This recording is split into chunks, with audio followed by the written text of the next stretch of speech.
നമസ്കാരം, ഞാൻ doctor Sreeja, sincere ayurvedic pharma, Thrissur.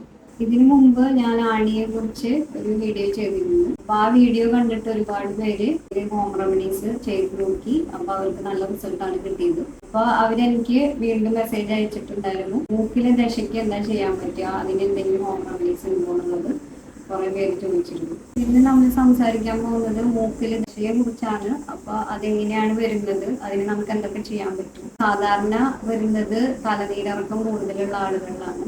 ഇങ്ങനെയുള്ളവരില് തുടർച്ചയായിട്ടുള്ള മൂക്കൊലിപ്പ്, പിന്നെ തൊണ്ടവേദന, രാവിലെ എണീക്കുമ്പോൾ തുടർച്ചയായിട്ട് തുമ്മുക, ഇതൊക്കെ സാധാരണയായിട്ട് കണ്ടുവരുന്നതാണ്. ഇവരിലാണ് ഈ മൂക്കിൽ ദശയും കൂടുതലായിട്ട് കണ്ടുവരുന്നത്.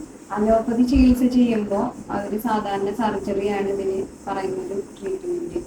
അപ്പൊ അതിന് കുറെ അധികം സൈഡ് ഇഫക്റ്റും ഉണ്ടാവുന്നുണ്ട്. ഇത് ചെയ്താലും റിപ്പീറ്റായിട്ട് ഒരുപാട് ആളുകൾ പറയുന്നുണ്ട് വീണ്ടും ദശ വന്നിട്ടുണ്ട്.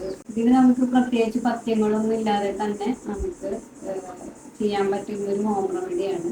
സാധാരണ നമുക്ക് വീട്ടുമുറ്റത്തിൽ നിന്ന് കിട്ടുന്ന മരുന്നുകൾ ഉപയോഗിച്ച് തന്നെ നമുക്ക് ഉണ്ടാക്കാം. ഉപയോഗിച്ചിട്ട് ഒരുപാട് നല്ല റിസൾട്ടാണ് കിട്ടിയിട്ടുള്ളത്. തുടക്കത്തിലാണെങ്കിൽ നമുക്ക് പൂർണ്ണമായിട്ടും മാറ്റിയെടുക്കാൻ സാധിക്കും. ഇതിന് വേണ്ടിയിട്ട് നമുക്ക് ആദ്യം തന്നെ പൂവാങ്ങുറുന്നില ഒരു 20 കള പറിച്ചെടുക്കുക. അത് പറിച്ചെടുത്തതിന് ശേഷം നന്നായി കഴുകി വൃത്തിയാക്കുക. വൃത്തിയാക്കി കട്ട് ചെയ്ത് ചെറുതായി മുറിക്കുക. മുറിച്ച് വെച്ചതിന് ശേഷം നമുക്ക് അടുത്തതായിട്ട് എടുക്കേണ്ടത് മുക്കുറ്റി ഒരു 20 കട തന്നെ നന്നായി പറിച്ചെടുത്തതിന് ശേഷം കഴുകി വൃത്തിയാക്കി ഇതുപോലെ തന്നെ ചെറുതായി കട്ട് ചെയ്യുക. അതിനുശേഷം 200 മില്ലി വെളിച്ചെണ്ണ ഒരു ചീനച്ചട്ടിയിൽ എടുക്കുക. ഈ വെളിച്ചെണ്ണ ശുദ്ധമായ വെളിച്ചെണ്ണയാണ് ഏറ്റവും നല്ലത്. അത് വീട്ടിലാട്ടി എടുക്കുകയാണെങ്കിൽ കൂടുതൽ നന്നായിരിക്കും. അപ്പൊ ഇത് ഒരു ചീനച്ചട്ടിയിൽ ഒഴിച്ചതിന് ശേഷം ചെറു ചൂടിൽ വേണം ഇത് നമ്മൾ ആക്കിയെടുക്കാനായിട്ട്. ചെറിയ തീയിൽ മാത്രം ഇടാൻ പാടുള്ളൂ, അല്ലെങ്കിൽ ഇത് പുകഞ്ഞ് കരിഞ്ഞു പോകും.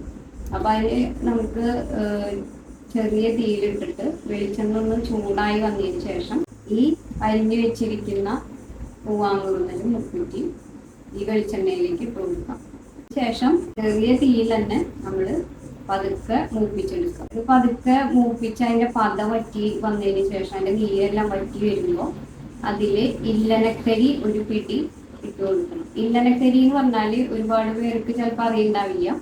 അപ്പൊ അത് ഈ അടുപ്പ് കത്തിക്കുന്ന വീടുകളിലാണ് സാധാരണ ഉണ്ടാവുള്ളൂ. ഇല്ലനക്കരി എന്ന് പറഞ്ഞാൽ നമ്മൾ അടുപ്പ് കത്തിക്കുമ്പോൾ ഈ പുക വരും. ആ പുക ചെമ്പിലിൽ തട്ടിയിട്ട് പറ്റി പിടിച്ചിരിക്കുന്ന ആ കരിയാണ് ഇല്ലനക്കരി എന്ന് പറഞ്ഞാൽ. അപ്പൊ ആ കരി നമ്മൾ എടുത്ത് വെക്കണം, മുമ്പേ തന്നെ എടുത്ത് വെക്കുക ഒരു പിടി.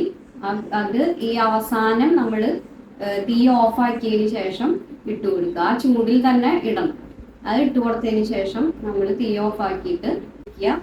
നന്നായി ഇളക്കി യോജിപ്പിച്ചതിന് ശേഷം ഒന്നും കൂടി ചൂടാക്കി തീ ഓഫ് ചെയ്ത് വെക്കുക. എന്നിട്ട് പിറ്റേ ദിവസം ഇത് അരിച്ചെടുക്കുക. ഇത് അങ്ങനെ തന്നെ വെക്കുക.